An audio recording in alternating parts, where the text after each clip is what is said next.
Hello and welcome to this week's edition of Insider Tips. Today we're going to spend a few minutes talking about how to write a more effective blog post.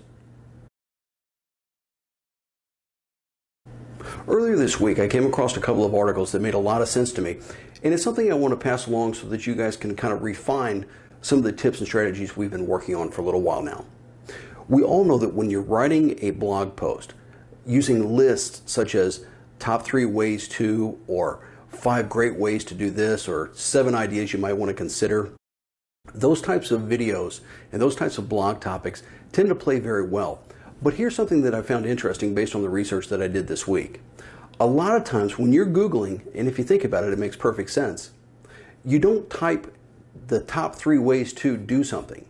You're usually looking for a specific answer to a question. How do I do this? And if that title happens to say, hey, here are 3 ways you can do it, so much the better. So as you begin looking at the way you title your blog posts, let's move the numbers in the list, if you're going to make a list for instance, and put it toward the end of the title. So it might be dealing with a DUI, 5 important things you should know. How to file for divorce, the top 3 factors to consider. Things like that seem to make a lot more sense in terms of how people are literally and actively Googling. Predictive search has been around for quite a while. In fact, if you go to Google right now and you begin typing in a query, all of a sudden Google will provide a drop down with some suggested entries that you might want to just click on to speed up your search. That's because they know over time people have searched for these over and over and over, or a similar type phrase.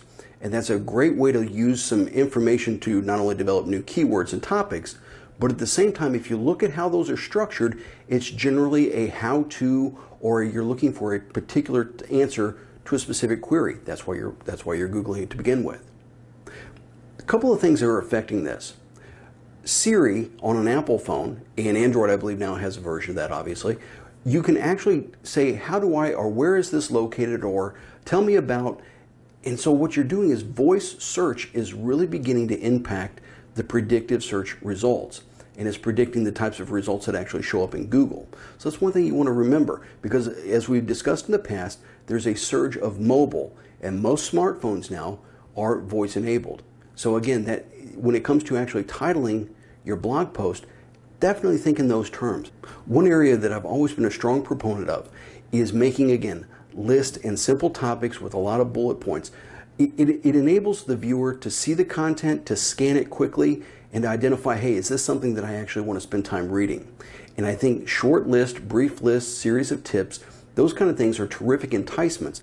So now refining the way we actually title that post or that new video may be the first step toward getting somebody to actually click on it so they can read it, or click on the video link so they can actually watch it. Once again, it's another quick step that you can do in a series of activities that you're already doing to make your website and your overall visibility much more productive. I hope you find this information helpful. If you'd like further information, feel free to give me a call. My phone number is 502-208-9639. I look forward to speaking with you again right here next week on Insider Tips. Take care. Bye-bye.